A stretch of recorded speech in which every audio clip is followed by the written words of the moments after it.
Dogs. Mugatu coming at Russian Camelot, then Behemoth, Russian Camelot and Mugatu. Stride for stride, Mugatu fights, Mugatu for New South Wales.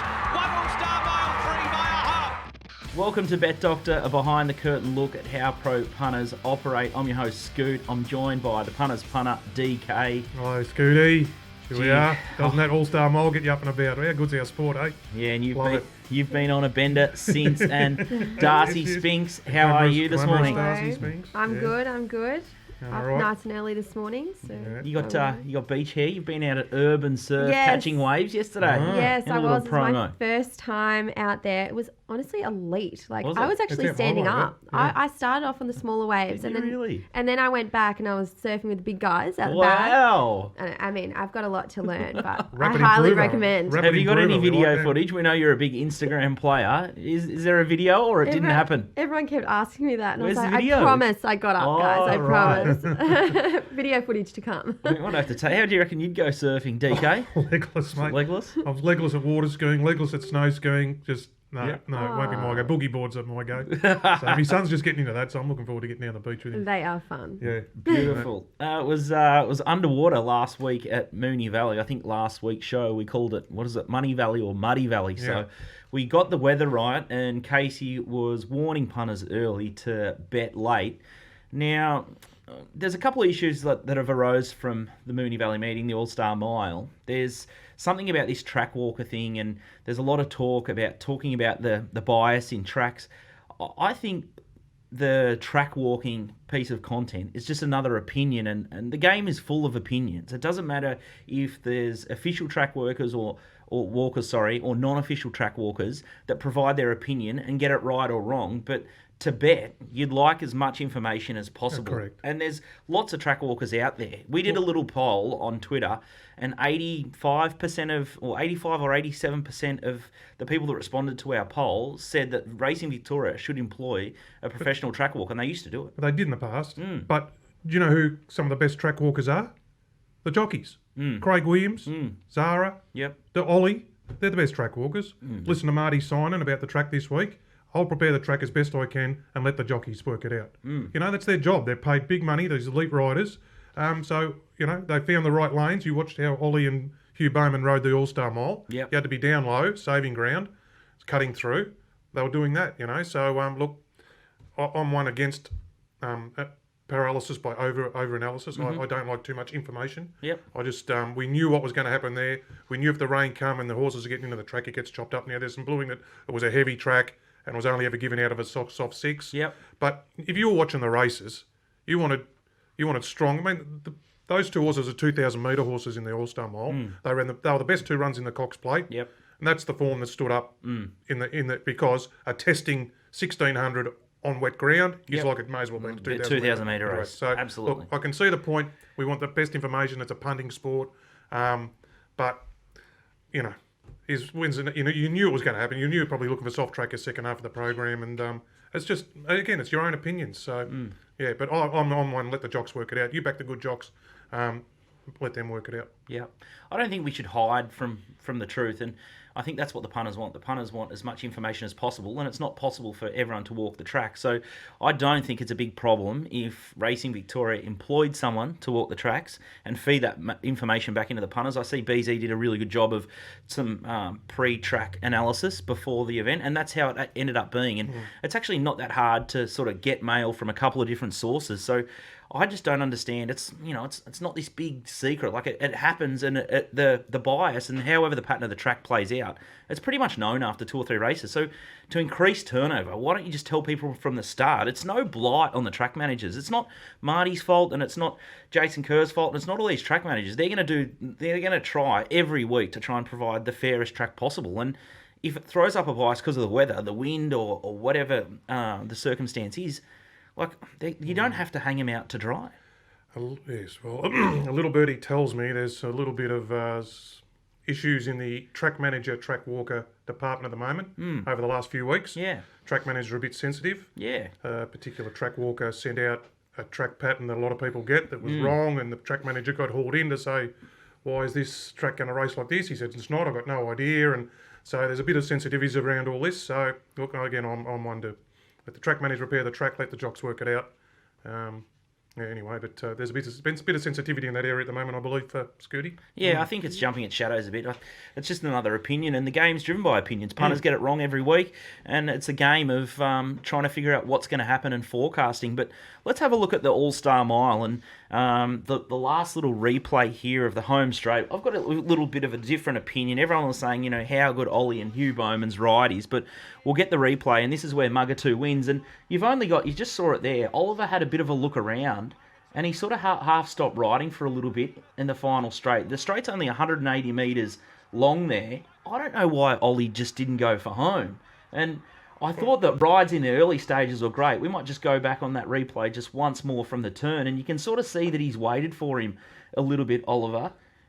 And here he goes. If I was Oliver, I'd be just flat knacker. Like just there for a couple of strides there, he just doesn't.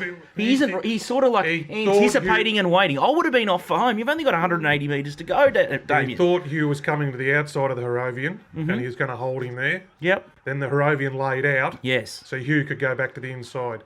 And the thing about horses sucking up on the inside is they've got to turn a foot to give. And I think Ollie was aware of that. Yep. So if one horse is going to outsprint me, it's going to be him. Look, yeah, and I didn't think Illicky. Was it half a stride or something that he didn't go for it or something like that? Like, It was a few strides, wasn't it? But he got out. The horse with just that better turn of foot at the end got him. But and he spaced the rest. Look, He was going to be something licked if he didn't get out anyway, Mugatoo. Yeah, he was a deserved and the winner. Harrovians helped him by laying out there because Ollie thought he was going to come to the outside of the Harrovian. But anyway, it was a great race. How good's our sport? And all the scenes around it and after it, and watching Chris Lees. I mean, he got It was amazing, wasn't it? The owners. I mean, it's just Great story. Matt Hill's call. It was just a great race, you know. And the owner ambassador thing Yeah, has well, just added another level. Yeah. And the Moonee Valley course suits that theatre and that drama, doesn't But it? sounded like it would have been great to be there, even though there's only 9,000 or 10,000 there. The noise was.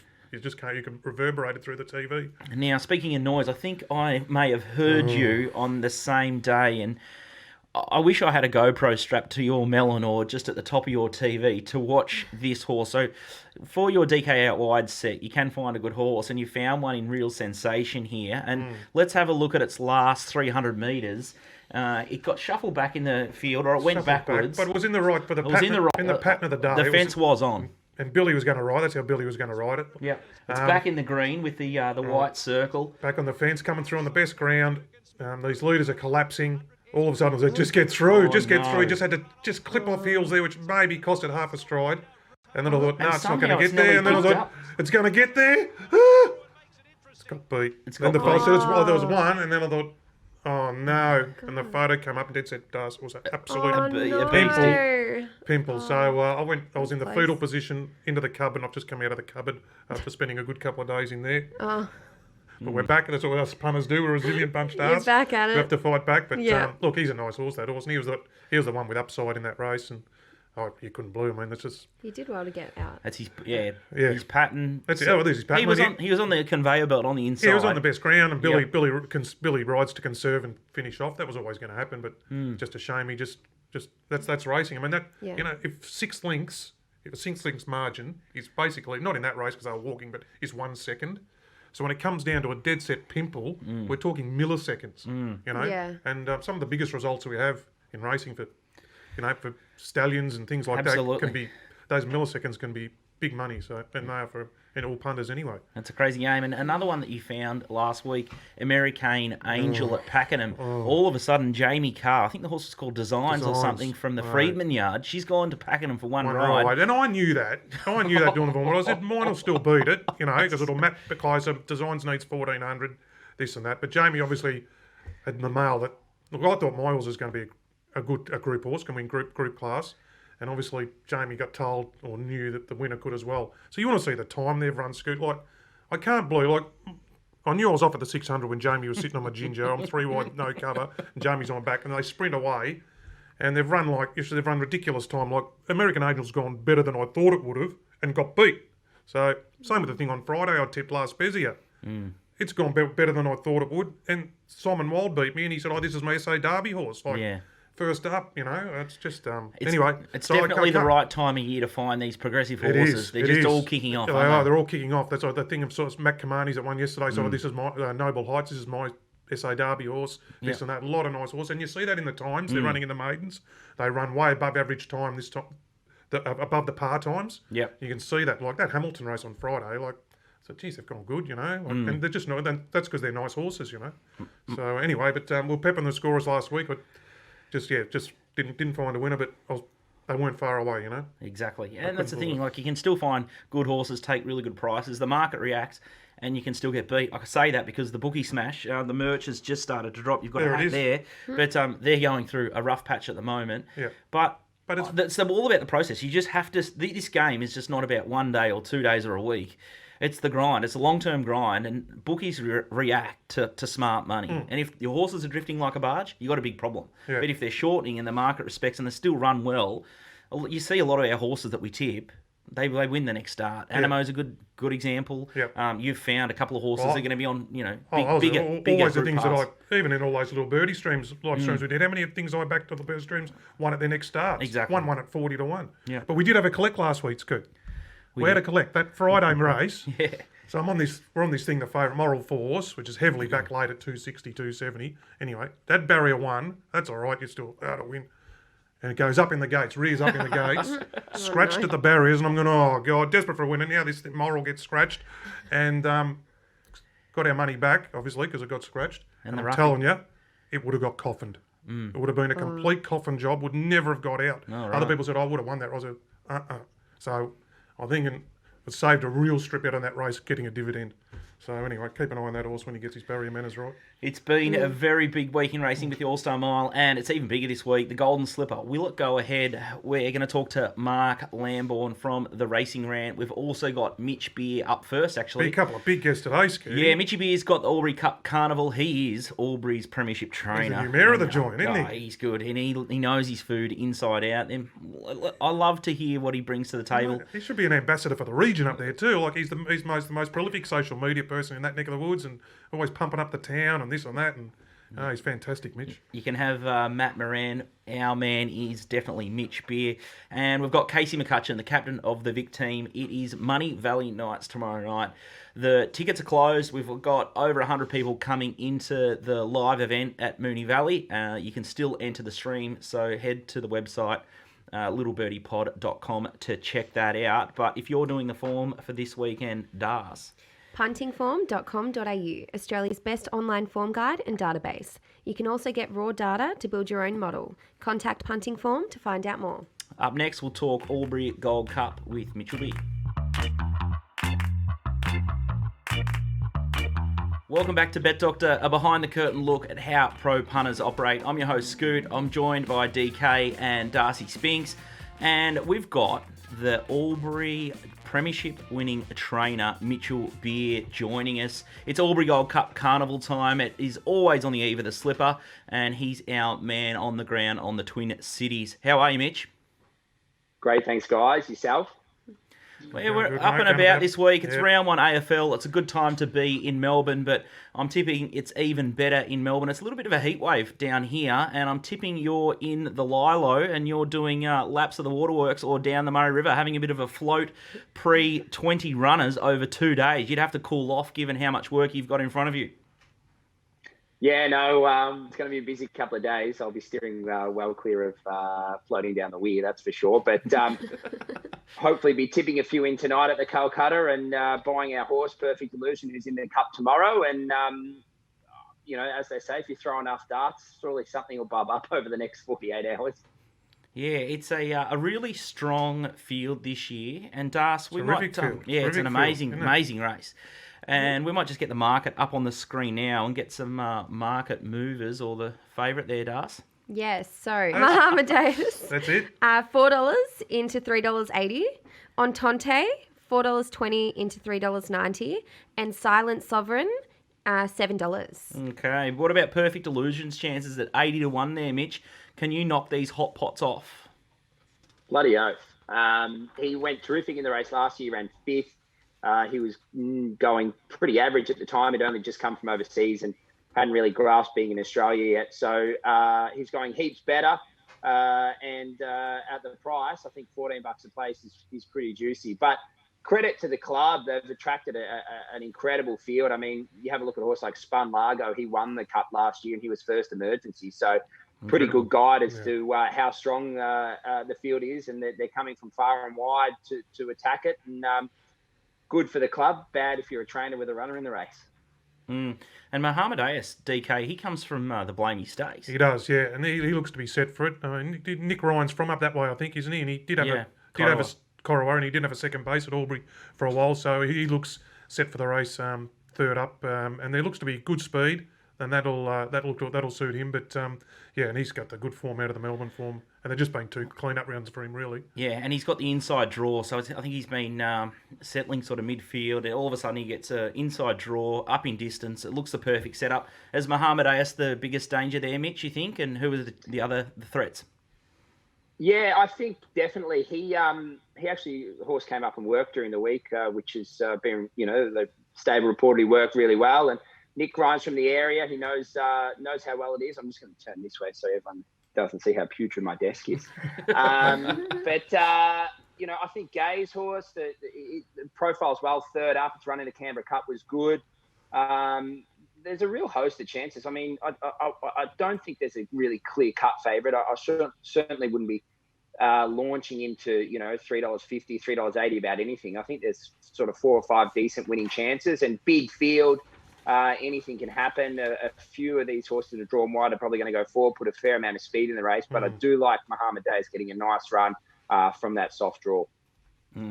And I think just the way the track is, the big long... So I think I can just see him grinding. If they're positive enough on this horse, I think he's going to take an awful... Yeah, and he's a good horse at 2,000 metres. That's his wheelhouse, right in his wheelhouse. Yeah, and there'd be a high lot of... pressure 2,000 suits him. A lot of intent there, that's for sure. So that's and Reece McLeod, the stable jockey, will be trying, and I'm tipping they'll be betting the camp. They do love a bet. We might get in the know with Snow, Mark Bilney, our track spider, to get the inside word, because we do get a little bit of Nick Ryan mail. But what about you, Mitch? You've got 20 runners. Let's steer the punters into an absolute lock. We're going to go to race 8 on Cup Day. The Lexus Wodonga Class 3. I'm surprised they haven't started sponsoring your stable, given your work on social media. You are up and about. You're a marketing machine. But let's have a look at the market on screen now. And market movers, Darcy? Yep. So we have Swagger, $4.80, now $4.40. Tomoyne Court, $6, now $4.80. And Mitch, you've got the favourite here. We're just going to pop the replay up on screen now. This horse, Swagger, was pretty impressive here. He sort of settled around 6th or 7th in run in the black colours there, and he just peels out and he puts pay to them really, really nicely. Can you talk us through that one? Yeah, no, I think the stable's got a better chance of a Sanyong Musso sponsorship than Lexus, but we'll give it a go anyway. This is a ripper, this horse. We purchased him for bugger all after winning his maiden at, I think, his 8th or 9th start in New Zealand. So it was a very, very cheap purchase. I think, the flight over was just as much as he was. So really nice horse. I won this race last year with a horse called Bezos, coming off a win at Corowa. I think this horse is going very well. It's got heaps of upside, and he's been set for this race pretty much since he stepped off the plane. So he's spot on. 1,500 will be ideal. He's drawn 12, but he likes to get back in a fast run race, and he'll get that. Albury suits. He got beat here second start by a really nice horse who's near favourite for the Guineas. Went to a highway and just got beat. Form around him's great. Horse is in order. He's my best for the carnival. Nice. Just the other one you got in that race, Mitchie, Matsumoto. I remember him knocking me off on debut at big odds at Wangaratta. He seemed like he was going to be a bit of a nice horse. Has he been a bit of a frustration for you? Has he not, he doesn't seem to have kicked on as much as I thought he might have. Mate, he's got more issues than me, so he's in today. He had no luck. He went to Coro the other day and just ran up bums all the way down the straight. So he's running today and won't run tomorrow. Okay, sweet. Now, Mitch, you're known as a connoisseur of KFC. How many Zinger Towers have you consumed since they've come back into range? A mate of mine texted me the other day and he reckons he's covered the 3.5 line. He's gone for his 4th Zinger Tower. How is KFC up there in COVID? Mate, it's got me through. There's only been a small things that I've looked forward to, but I actually got inboxed about 10 o'clock last night with a Japanese KFC buffet, all you can eat, all you can drink. And I'll tell you what, it's pretty hard to get back to sleep after that because the imagination was running wild. And, when these borders open, I know where I'm headed. Is the order the same, Mitch, when you have a winner and when you're sort of drowning your sorrows? So you turn up at the drive-through? What's the automatic go-to? I'm a big zinger man, naturally. You're an idiot if you're not, really. But I love my bacon and cheese. There's probably only one thing that the supercharged sauce, which I've touched on this program before, funnily enough. But I'm totally against it. I mean, they absolutely try and pile it in. It's a very average addition from KFC. But pretty much everything else, mate, is gets a run. I think I'm pretty much on first name basis with the locals. We actually have 2 KFCs in Albury, believe it or not. I think that had something to do with my move here. But it was sport for choice. He's like our mate Juppy, who's on first name basis with the chef at the cook at the Bendigo KFC. Tim and Mitch is in the same boat. You can hide your addiction. Well, he's lucky. I reckon Bendigo have got the last Pizza Hut works in Victoria. They do. Is that like a buffet? Really? It's been there ever since I was a kid too. It's been there forever, that joint. Is that what it is? Like Yeah, a buffet? well, Yeah.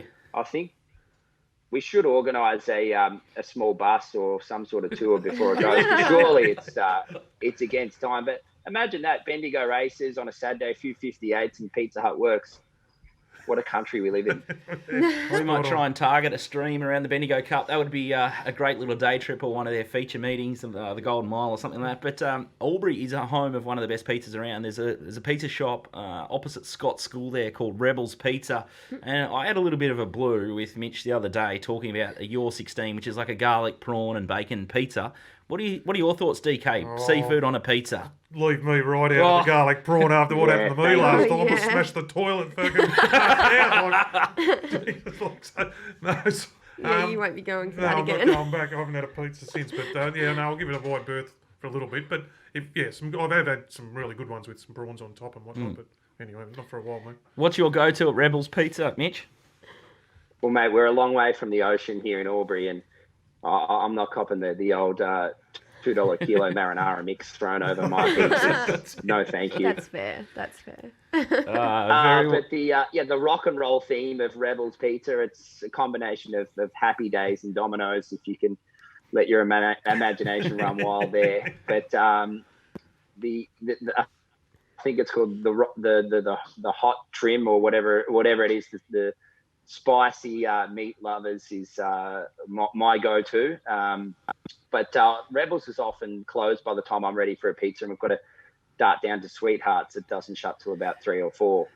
Lovely. Yeah, good. It's if you, I've had many an encounter at Sweethearts Pizza, and anyone from Albury Wodonga or been on a footy trip up in Albury Wodonga would tell a tale about Sweethearts Pizza. That's for sure. Okay, Mitch's best runner. You're moving very quickly from that subject. I reckon there might be a little CCTV printout of your photo behind the counter. I'm going to go check it out.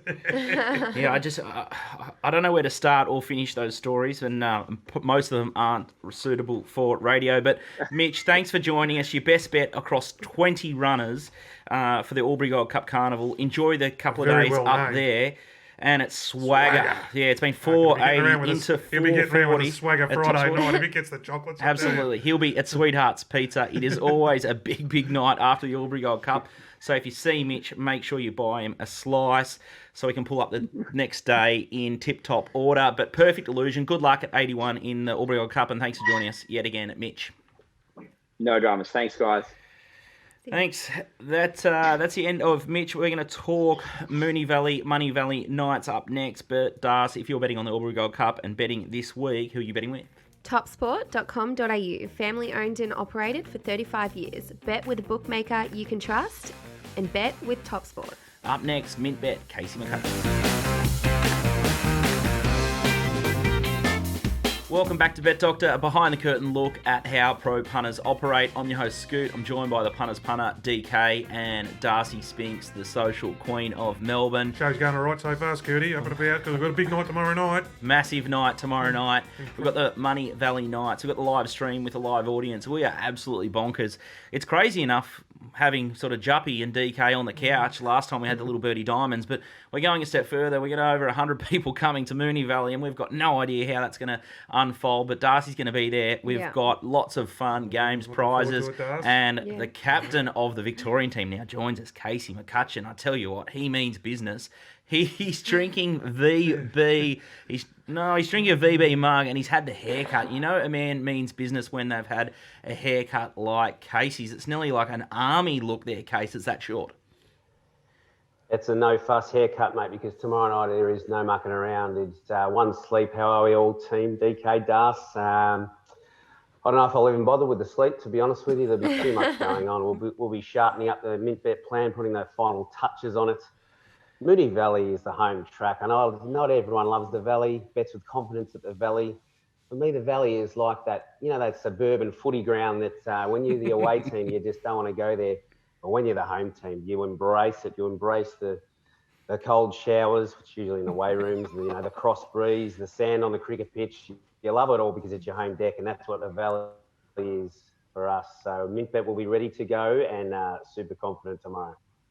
Casey, you're well credentialed. You're a third-generation bookmaker. I know your father, Cam, well. It's not your first rodeo for sure, is it? No, not at all, Scooty. That's exactly right, and especially at the Valley. And any pensiveness, this is exactly right. Not our first rodeo at the Valley. We're going to ride the bias. We're going to embrace it. We saw it last week with a bit of a hot rail. You could have saw that coming, I would have thought. And as one of my great compadres, the H-Train, Harry Harrison, says, I don't want to say bugger fair tracks. I don't want every horse having a fair go because then I can put the pen through half of them. So I think he might have a point. Mm. Absolutely, and you've got an eclectic little team there. I sort of like your angle here. You've got Jason, or Azza. He's a financial trader. He does form, and he is a bit of a wise guy as well. I think he used to do a bit of bookmaking with you as well, and Josh has got an interesting little background as well. He's a pretty good tipster, and he used to manage Jimmy Pumper Cassidy. So you guys have got some tape watching, some trading, and some bookmaking experience, which rounds off the team quite nicely. Yeah, you couldn't get a bigger or a wider breadth of experience across the three of us, which is why we've assembled the way we have. These guys are the guys you want to go and battle with. They are astute, they are courageous, and they are the blokes that are going to put the plan into action tomorrow. The assaulter from Malta, Razza, he is the wild card, and he's the one we'll go bang when we need to go bang. He loves saying that, so you'll hear a bit of that tomorrow. You got the Guru, who I think tipped 7 winners in a card on the trots for the Truth many years ago, and he's the man with the connections that you need, and he's got the jump out eye that might give us the edge in maybe one of these early races to land an early blow on the Crows. It's going to be a great little event. Well, that'll be the trick, as we've seen. He's landing the early blows. Couple of wins, the Dogs boys did it. Certainly did it. We've struggled to do that in the horse racing one so far. So I think if someone who can land a blow early and get the momentum, they'll be the ones. Jumping to the front will be hard to run down. Yeah, the magic word momentum, and the fields look absolutely spot on. There's some great racing. Yeah, and then the Group 1, the William Reed's a deep race. So you probably want to lead going into it, but interesting to see which way they side. Exactly, and we might get the odds there for the William Reed Stakes, the Group 1 sprint race, and there's a lot of different angles here. But Darcy, market movers, please. So Libertini is the favourite, $5 into $4.40. September Run, $6. Ancestry, $7.50, and Masked Crusader, $9.50 into $9. Case, you've got a big handle on some of this form. Ancestry was one that you tipped up last week, and it is on the back up. What do you make of the William Reed without giving away everything to the SA Army on how you're going to play the race? Well, that's it, mate. I don't know if you caught a bit of 7 Flicks action last night, but one of the great movies, Con Air, was on. Just remind me a bit this morning. So I'll be doing that and giving very little away, but As you say, when I got horse in good form, Ancestry blew him away last week, but that was a little bit lower grade than what it'll be facing tomorrow. There's a lot of speed in the race. It's going to be a William Reid with a lot of pressure, which will be no surprise. Who can hold their spots and who can get that lovely suck run off that speed? It could be the key to this race. We've got some pretty high quality informed horses that'll be revving up out the back, and if any of them get a bit of luck, they could be the ones storming home. Like we saw Chautauqua do at this track, on a track that wouldn't seemingly suit that sort of horse. But it's a really interesting race. I think there's a few forgive stories out of the Newmarket that you could easily get sucked into.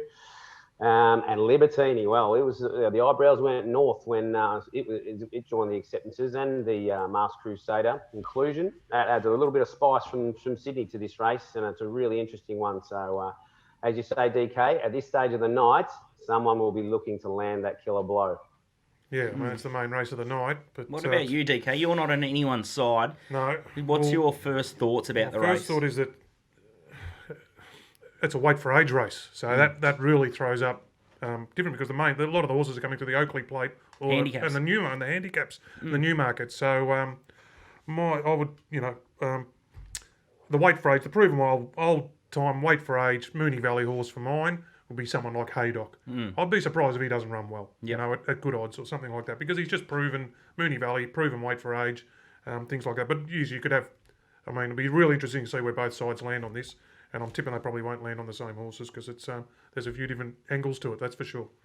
I think this is definitely make or break for the competition, the SA and Vix. Whoever finds the winner of this race will win the competition. Well, it's race 7 or something. Yeah, well, it's deep into the card, and then you're going to get a good price about your winner. That's and right, I think that's a really good... It's a really good strategy. If I was sort of captaining one of the sides, I'd love to be betting. I'm spewing I'm not part of one of the teams, but I'd be trying to build my way up, incremental, just try and stagger the bank, and then I'd probably try and have a bit of a crack in the final two races and maybe back one or two horses, perhaps around the favourites in the William Reid. Casey, you going to give us anything you're going to be with or against September Run? Just a little bit of meat on the bone for the punters at home. Well, as I say, going to need a very good ride from Willow. So we'll keep our powder dry there, but it won't be the only one out the back revving up. So as we saw probably last week, Russian Camelot and Muga 2, they got some just gems of rides from the back. It can happen. So who's going to produce it this week? I think September Run was to forgive in the Newmarket. It just got crowded, probably at a vital time. It wasn't looking like it was running at its top, but it certainly got crowded by those runners that came across from the inside in the race, and I'd be happy to forgive. The best form is down the straight, though, which is another little query. If you're looking for one to lay, that's the sort of thing you'd be looking for. But yeah, we do have a couple that are creeping into the tomato sauce tomorrow night with, I think it's Chica Fuerte and the favourite in the last, Marabi, which will be tough to bet. We'll have to bet around, I think. Well, that will be all I'll give away. We'll probably be looking for value around those and try and get them rolled, because it's not as if we haven't seen a plethora of shorties go down in the last fortnight. So, yeah, we'll be playing for value, guys, and we'll be playing to when we hit, we'll hit hard. If you like what you hear and want to join the Victorian team, head to littlebirdie.com. It's on the homepage. There's a countdown timer. We're going to shut the banks at 6 p.m. If you need to have a TopSport account to join the team or one of the teams, head to the My Account or Benefits section, and live stream is the area there. You put the drop-down box and hit Team Vic and deposit anywhere from $50 for 1 unit up to 20 units, up to $1,000. So if you like what you hear from Casey and want to back the Vics to roll the SA team, make sure you jump in and support them via TopSport, and these guys will steer the ship for you. Case, let's kick across to the Mornington Cup the Mornington Cup, the qualifier for the Caulfield Cup. We might get the market up on the screen now, Darcy, and have a look at the market movers. Yep, so Mount Popper, $3.20. Irish Flame, $6.50. Defibrillate, I can't pronounce that. Both $7, no real changes. Just on that, I think there's a little bit of doubt over San Herberto, I believe.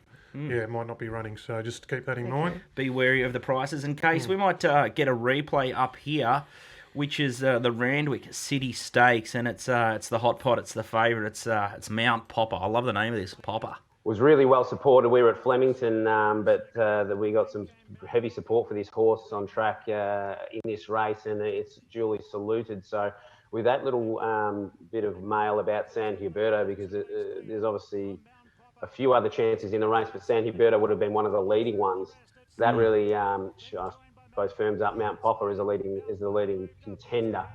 You've got other chances. I mean, Irish Flame ran really well with Persan, what a horse that horse has become. So that's not bad form. And then if you like to see one swooping, Defibrillate will be that horse. And then you got your Chapata fans who are probably now place betters at this stage of his career. But, that's going to be an interesting race. I think Mornington, I know I spoke glowingly and warmingly about Moonee Valley before, but I've probably got the adverse feelings for Mornington that stem back to a really painful beat, 12th of December 2008, I'm not too sure. When the great Rose Syrah for A.W. Noonan was going around off a really quiet trial, and one of my cohorts, El Gamblo, offered to go down to Mornington and place a wager for us when it came up $13 in the paper. And so we deposited funds. El Gamblo made the trip down the freeway, down the peninsula, and was ready to pounce on the on-course bookies who duly put up even money. And we bet prices anyway, and it went down ahead. No. So I've never recovered from that to bet with confidence at Mornington. So I'm firmly got the blinkers on for Moonee Valley. Lucky we have the home stream on your home deck. And Mount Popper, just quickly, DK, you look like, to me, it looks like a horse that's going to eat up 2,400 metres. Stepping up in distance, you're just like, whoa, this is going to have a rocket up its bum. And just chase that. Like Sacramento had been flying up there in Sydney, and it second up ran straight past it, and then W Pike, barrier 4, just looks the one on the up there to me, and looks like they want that Caulfield Cup ticket, so that's why it's there. Beautiful stuff there, Case. Case, we'll let you get the oil rubbed into the back. Make sure you have a good night's sleep. Don't spend all night doing the form. I'm sure you guys are going to be prepped up, but the team of 3, you've got a slight edge. 3 heads are better than 2 more often than not, but good luck in preparation for the big stream.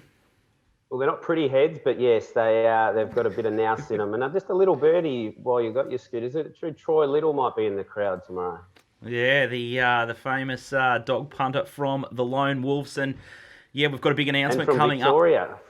From Victoria, more importantly. So anyone on the fence there waiting to make their deposit and get on either team, there might be one sneaky one out wide from the Meadows from the great man. That'd be a below the belt hit, but we might allow it anyway. We're here to bet, and we're here to make you guys. It's gloves off, surely. There's no holds barred tomorrow. That would be an absolute corker if Troy just slipped in a little bit of dog mail for the Vic team. That is good enough reason for me to deposit. I'm already in on both teams for $500 each, and I might wait for the last minute to dump more cash in. You can get up to $1,000 on each team. Can't wait for the night. We'll see you there, Case. Can't wait, team. See you tomorrow for Money Valley. If you want to do the form this weekend, Darcy... Powered by puntingform.com.au, Australia's best online form guide and database. Casey is rather new to punting form, but raves about it, doesn't he, Scoot? He does. He's an adapter of punting form and loves it. Reckons it saves him about 10 hours a week. DK uses it and loves it. Loves it for his post race. Correct. Saves you a heap of time. Sectional time breakups. Yeah, and I can use punting form and just pick up and do any race in a very, very short fashion. So make sure you check out puntingform.com.au. Up next, we're going to talk to the godfather of pearls, Mark Lambourne. Welcome back to Bet Doctor. Behind the curtain, look at how pro punters operate. I'm joined by the punters punter, DK, and Darcy Spinks. And we've got the godfather of pearls, Mark Lambourne. Welcome to the show. Hey, Scoot. Thanks for having me. Obviously, it's been a big week up here, and it's not all about the Golden Slipper or the likely bog track that we're going to encounter on Saturday. On Tuesday, we had the good news that the final tier of appeal that the Glenster faced last Friday, his appeal was allowed, and there is great jubilation in the camp.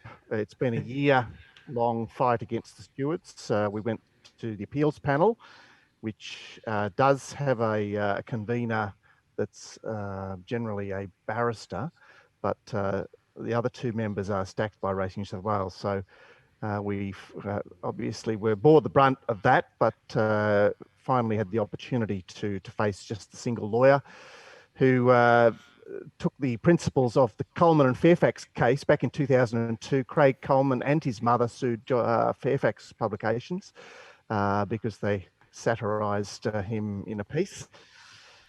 And the ruling was that satire is not defamation unless it's malicious. So that precedent obviously stood in our favour. We just had to get to the final tier of the appeal, which I was unable to get to because my fine was inadequate. So that's the other sting in the tail, is that if you don't have a fine of $2,000 or more, you can't get there. Wow. Anyway, at least Glenn has achieved the feat.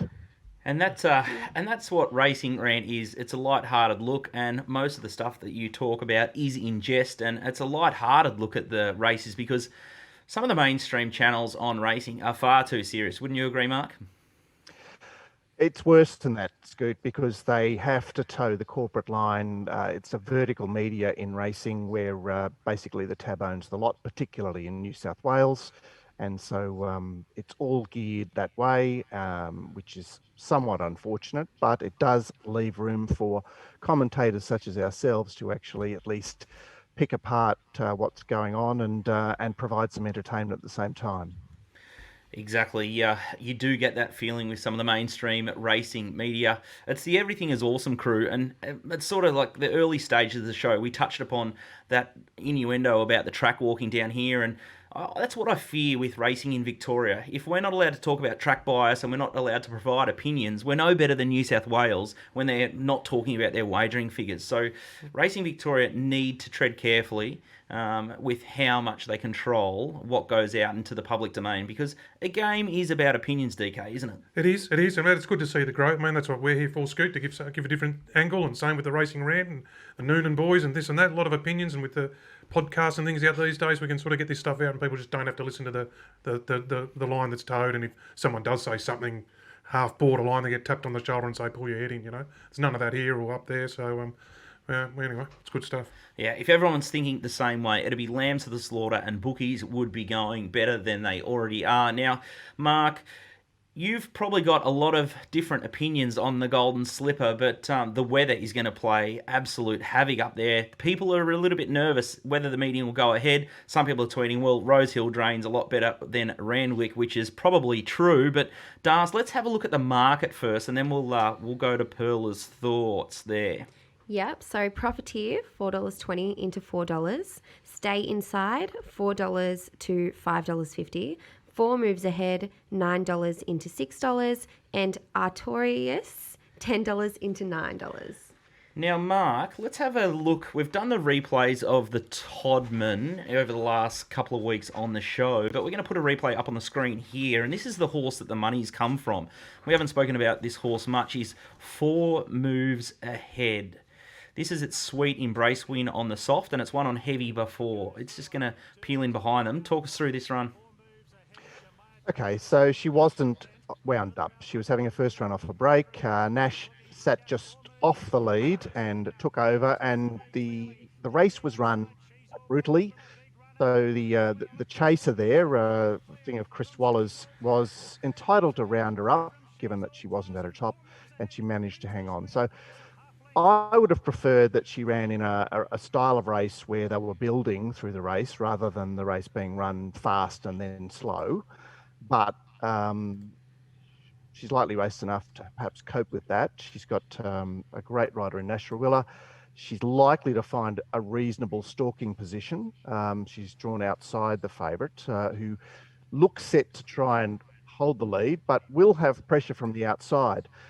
There's been a lot of talk about the fact that the last 3 slipper leaders have been the winners, but they have come from 12, 14 and 14. So I think that Profiteer will have plenty of company on his outside on Saturday. And the firmer there, 4 Moves Ahead, is likeable in the sense that she's got she's likely to have a position that's to her advantage. Especially with the wet track. The inside, as soon as I saw the draw for Profiteer, barrier 5, I was like, no, it's okay. It goes forward. It's not doom and gloom, but the horse that John Walter has liked in the past and the horse that I liked as Stay Inside. But as soon as I saw Barrier 3, I'm like, coughing here, and especially on the wet track. And if it's underwater, it could be the worst place to be, don't you think, Mark? Look, I think jockeys will ride pretty wide here. Now, just to give you a likely scenario for the track was fast last Saturday, but they've had 2 inches of rain or a bit more than 50 mils in the week so far, and they're likely to get another 3 inches by the time the race is run. And most importantly, the rainiest period in the next 3 days is actually during the meeting on Saturday. So it is very messy. But what you will find is that you'll find riders spreading so that an inside draw will be able to work for Stay Inside. I think he showed by being ridden conservatively from that wide gate in the Todman that clearly didn't help him in that particular race, and that he's likely to be very adjacent to the van on Saturday. So look, I think proponents of Stay Inside are quite legitimate in their case for him. The query, I guess, is that he's had all 3 starts at home, and he's now 4th run first prep going away to Rosehill. I mean, I know the Freedmans have some boxes out there, so perhaps he's spent some time out there, but others would know more about that than me. You're probably not going to bet until late, but looking at the early market and given the weather forecast, is there any value in the current prices at TopSport? There is outside the market, I think. I've marked all 3 picks, as in Profiteer, Stay Inside, and 4 Moves Ahead, at $6. Wow. Horses that I think are undervalued by the market. Captivant, who was favoured in the Golden Gift, which is the $1 million pop-up race that we had on a very wet track on the 7th of November, and he found the wrong lane on that day. He's had a solid trial, a 1,200 metre race where he started equal favourite, that's the Skyline Stakes, and then another 1,050 metre trial. He's got Aussie Tom on board and Winkers back on. He is in excess of 50s on the fair. Another horse I want to speak of is Mallory, who's got the line with 4 Moves Ahead. She's locally trained. She's got the sniper of all sniper jockeys, Jay Collette, and she's another runner that's 30 plus. The third runner I want to talk about that's perhaps undervalued by the market is Ingratiating, who split Artorias and Animo in the Diamond. He looked very plain last week. Rachel King found a little bit of a sandwich back in the field, and the track was, as I say, very, very different. Fast as opposed to as wet as it's going to be on Saturday. He's got the blinkers back on after having the blinkers removed for that run, and the 7-day backup. So they're 3 runners that are out of the market that I would pay some attention to. And I would say, just as a professional punter on these sort of races, when bog tracks, they can become a bit of a lottery. Yep. So you can see why Mark's sort of angling to sort of bit of value in that sort of neck of the woods, as well, that's sort of the yeah. first. The real question is, does the state of the ground really take the sting out of the favourite, who its best win was against the Nuffies in the restricted sales race, the English Millennium. That was on a 5.5, a track I'd call a 5.5, and he looked like Lankan Rupee to me that day. I remember Lankan Rupee coming up for a TJ Smith on a wet track from gate 1, leading on his ear and just dominating the race. And I am scared that this horse does resemble that style of animal, but he was just a little bit too tame for me when he had suitable circumstances in the lead up. I know the favourite in the Todman is always a good horse to take into the slipper, but I'll just have to hold my breath with this one. Yeah, that keenness too. I don't know about it on the heavy ground bog. too. Might be magnified. That's just his racing manners on the bog track too. Really overdo it, you think? Yeah, I think he's getting better, but yeah, it's just another. Just looking at it, it's just something I don't like. Just personally, it's the first thing I'd say. He pulls. and there's going to pull on a heavy 10 or something. So, I mean, yeah, anyway. It's look, he might let him go here on Saturday, whereas he was quite keen to hold him up, and he did manage to hold him up. They went 3 lengths below to the 600. So, certainly he didn't go too fast, but did he pull too hard? Is the reference you're making? Now, I don't know if you tuned into the show last week, but DK and John Walter got into fisticuffs, Mark, about a runner called Mo Unger. John Walter thinks it's a milk drinker, and DK and I think it's got a big, big race in it. What are your thoughts on the horse? Okay, so every man and his dog saw how unlucky he appeared in the Randwick Guineas a fortnight ago. He steps into the Rosehill Guineas up to 2,000 metres on Saturday, and look, there are a couple of ways you can look at it. He did race on the rails, which I felt was an advantage on the day 2 weeks ago, whereas the winner of the race was in the 3 wide line at the back, and Wheelhouse appeared to be one of the runs of the day, given the way that we've assessed the track on that occasion. There is a school of thought that Wheelhouse is actually pulling that race's pen down, and that may open the race up for Montefilia or even the Mexican. How do we say it, Scoot? Kakoi? I can't. Yeah, Kakoi? The Matt Kamani train? Keke? I can't say it. Quay. Quay. Thank you, DK. That's much needed advice. I'll take that into my show tomorrow. And John Walter was keen on the chances of Skylab there. Right, so I tell you what, it's corner, going to be a really, really wide betting card. And for you guys listening at home, there is no rush to bet into these early markets. It's not always the best thing to do. We definitely learned a lesson on the All-Star Mile Day. We forecasted big rain there, and there was bias as well. And you can always have that up your sleeve. Watch the track, see how it plays, and bet late. Bookies love taking bets early and into really big percentage markets. So be very careful. When to bet is as important as what you're betting for sure. Yeah, it's amazing, because I would have said 5 years ago that do your form as early as possible and wait for the corpse to make the blues. Now, clearly they do still, but there's too many magpies out there as soon as the market's open. And the other thing is that Betfair needs some volume to obviously be a player, and it's only in the last 5 minutes that you see that sort of volume that will actually drag the bookies out. So I do 99% of my betting in the last 5 minutes now. Exactly. Knowing when to bet is super, super important. All right, big watch on the weather for Rosehill and Mark's best 3 roughies in the Golden Slipper. The quaddie may pay an absolute fortune.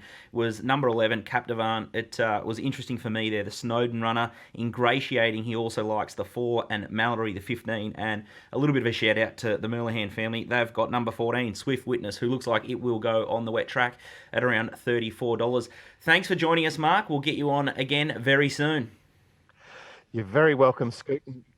Keep doing what you're doing. It's all good. Thanks, mate. Mark. Up next, we're going to talk TopSport's big bets. We're going to put them up on the screen now. The early money at TopSport. Friday night first, Darcy. Yeah, so Friday night, William Reid, Moonee Valley, race 7, number 14, Swats That, 1,400 at $14. Saturday, we've got Derby Munro, Rosehill, race 1, number 2, Doubtland, 1,500 at $4. Rosehill Guineas, race 5, number 8, Skylab, 1,500 at $15. Then we have the Golden Slipper, race 7, number 13, 4 moves ahead, $2,000 at $9. And then race 7, number 2, Profiteer, 3,600 at $4.60. What do you think of those, DK? Johnny Walter on Skylab. Hey. If you can get 1,500 on it. Anyway, or a Johnny Walter supporter. One of Walter's men's probably steaming into Skylab or a viewer of the show. 4 moves ahead's an interesting one. Obviously, it's been $9 into 6. Jury's still out for me on that runner. I'm not sure what it's beaten just yet. And Mark Lambourne wasn't really tipping it. Also, Profiteer, I think you're still going to get a price, as sort of Mark suggested. He's marked at sort of $5 to $1, $6 the field. And yeah, Swat's that. I'm just not sure that the William Reid is its race. But if you find the winner at the William Reid, you're going to get a very, very big price there. But getting the wind up, we started to run very, very deep here. Had a big show. Big show. As it should have been ahead of the big night tomorrow night. So, yeah, looking forward to getting out there, Darcy. Bet you are. Yes, I'm excited. Can't wait. Big night at the races. It's going to be great. The finale of Melbourne night racing for the Moonee Valley Knights. Final Group 1 of the autumn for Melbourne as well. So exactly. It's all things AFL from here on in Melbourne, and we'll go north to the Sydney Carnival for the championships and then the Brisbane Winter Carnival, but it's all about AFL this week, and that's why we've got our AFL themed show tomorrow night, the Vics versus the SA. We are flying in John Kelton and Shane Adair, and Casey McCutcheon has got a crack team there. So make sure you get your TopSport account, go to the account section or the benefits area and go into live stream and push the drop down there and support either team. $50 up to $1,000 and let those guys rip on your action. They have done the form, and Little Birdie tells me that Casey and his team are going to walk the track tomorrow just to make sure that they put the cherry on top of their form. So the boys are going to get their gumboots on or get the boots on, and they're going to walk the track. So that's how serious they're taking this night. They're investing their own money. I'm on board, DK's on board, and Darcy will be there. So make sure you check out littlebirdie.pod.com and follow us on the Apple Store, Spotify, SoundCloud, and YouTube, Little Birdie Podcast. We are everywhere, and we'll see you on course tomorrow night.